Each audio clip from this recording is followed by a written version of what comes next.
Hello everyone, this is Iris and this is my third part of my Live2D video tutorial series. Today I was just only going to go over physics, but I actually did remember something looking back at my previous videos. I wanted to show you guys how to add a certain part when you are creating strands of things that are long, like for example eyebrows or hair strands. So I'll get into that first and then I'll go and talk about how to implement physics. So let's get started. So time to click here. There we go. So again, this is my model and I wanted to get into that part that I forgot to talk about. So this is my left eye again, or left eyebrow. As you can see on my left eyebrow, I have like these parts right here, like these little tiny, this line with these little tiny green like dots, right? And what I can actually do is I can actually manipulate this brow using that line like this. And the way I did that, the way I was able to add that line was because I clicked on this little option right here. So using that option, here, let me just erase away. That's not how you erase away at it. You can actually click that option because you can click any one of these and it will click, and you can't click more than one of these any areas because these are just like tools that you can use. This is like the dragging tool, etc. So right over here, I can use the deform path edit and actually click and drag and make that path that you need to use. You can actually make this path going around in a circle. And I actually use this to help keep areas like my mouth inside like the little rigged part. And that's how I'm able to do that. So let me actually show you guys my mouth very quickly and then I'll go into physics. Let me just undo all of this. There you go.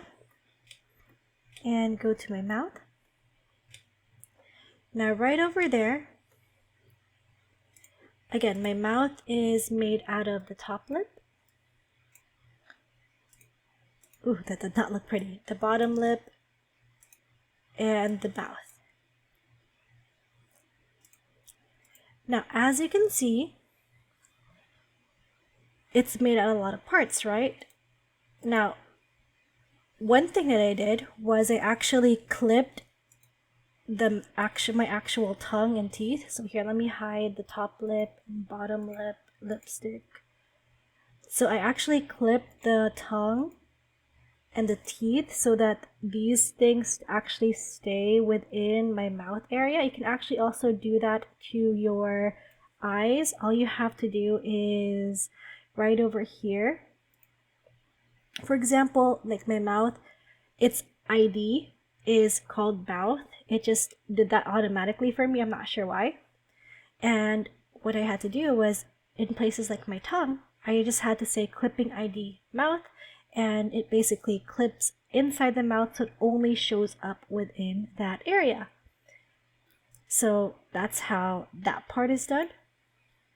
Right over here, as you can see, my mouth part is created using that deform like path edit so that I could actually like squeeze my mouth into like tight places like that so it actually fits below my bottom teeth, or not teeth, but bottom lip and top lip, and it stays beneath it there.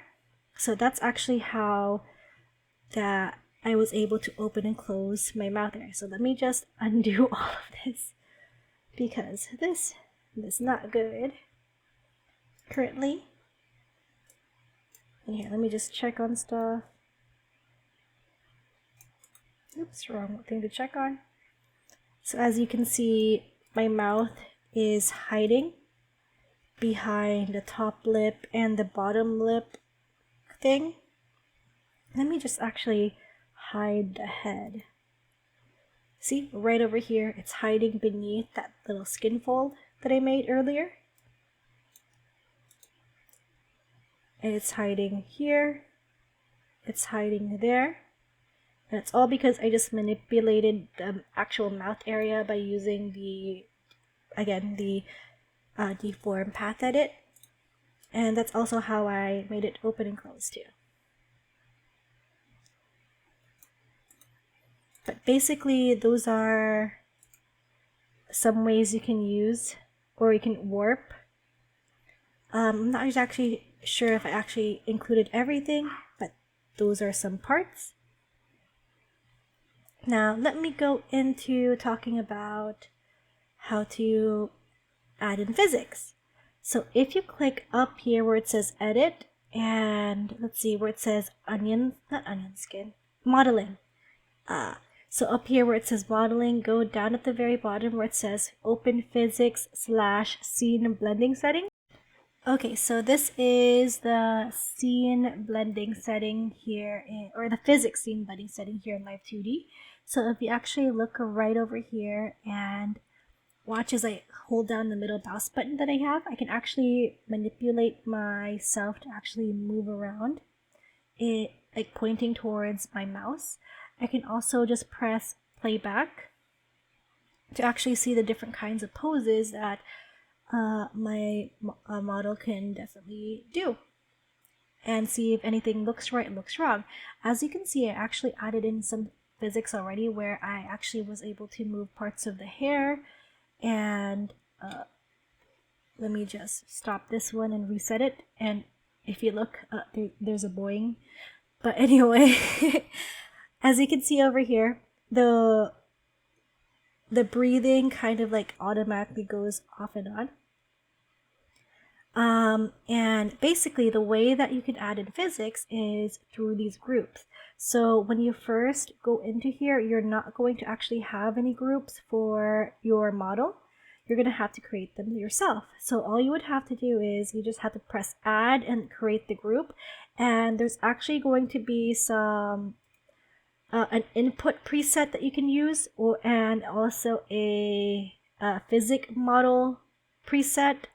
So basically what I did for the back hair was I used the head input, because what this is basically meaning is that it is picking up the position of like the angle of the X, like the X of my face moving, the angle of the Z, which is, hold on, this is angle X, or it's just my face moving back and forth, my angle Z, which is my head moving or tilting side to side, and it's picking up the positioning or the angle of my body X, which is going side to side here, and also my body Z, which is tilting side to side. And basically what it's doing is that it's picking up the positioning or the angles of these specific parts, so that it will actually use like either a preset that you create or a modify, or an inputted preset by Live2D itself. Like for example, I believe for the back hair, I used again the head input, and then I used the, what is it called, the hair long preset. And all I basically did was, after I added in the pendulum setting, it was already ready to start working. Now the only way that it starts working is at first nothing will happen. So even if you have this and then this set up, because the presets will actually get imported if you just like press head import and press import, or bust input and press import, and it'll actually like pop up automatically. And if you use this one, press import and then press add, this will pop up, but it won't actually do anything right away. And that's because you need to put an output setting. So this is picking up, again, input means it's picking up the positioning, the information, etc. from your model, and then it's going to output that information to whatever you want to get manipulated. So for me, I wanted the output to be the hair move back parameter, which is how I wanted like my hair to look like when physics was being applied.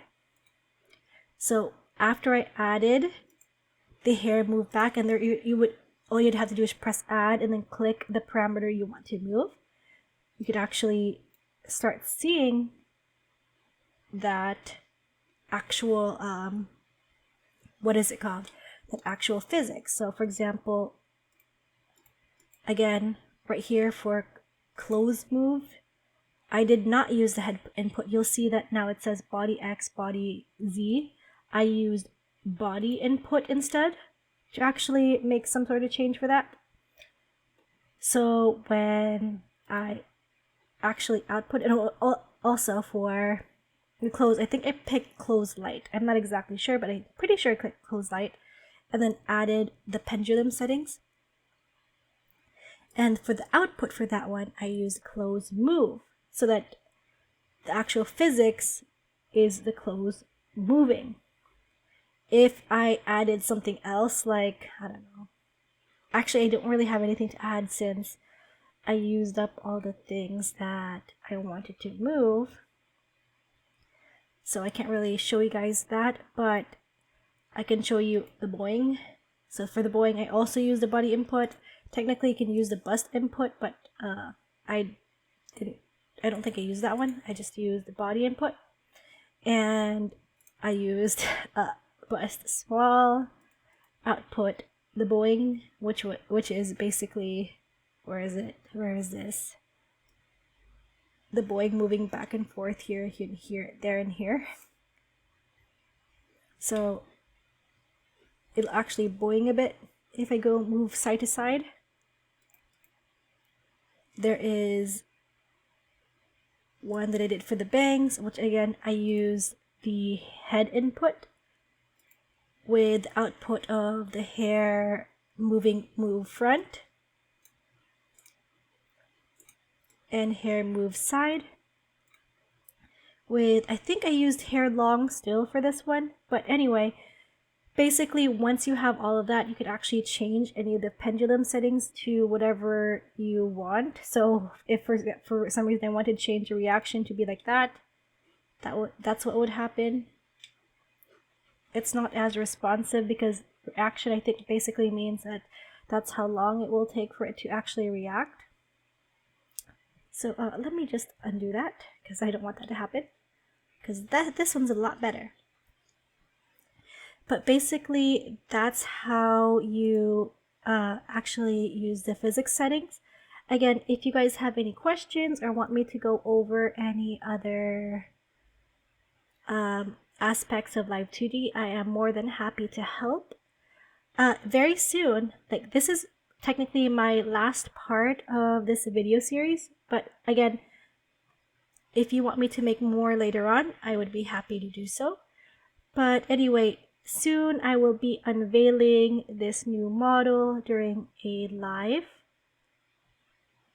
So that would be super, super exciting. But anyway, I'll see you guys again another time. If this video helped you, please don't forget to hit that like button, and then don't forget also to subscribe, because I would really, really appreciate it. I'll see you guys again, and the next time you see me should actually be live. So I'll see you guys, and goodbye!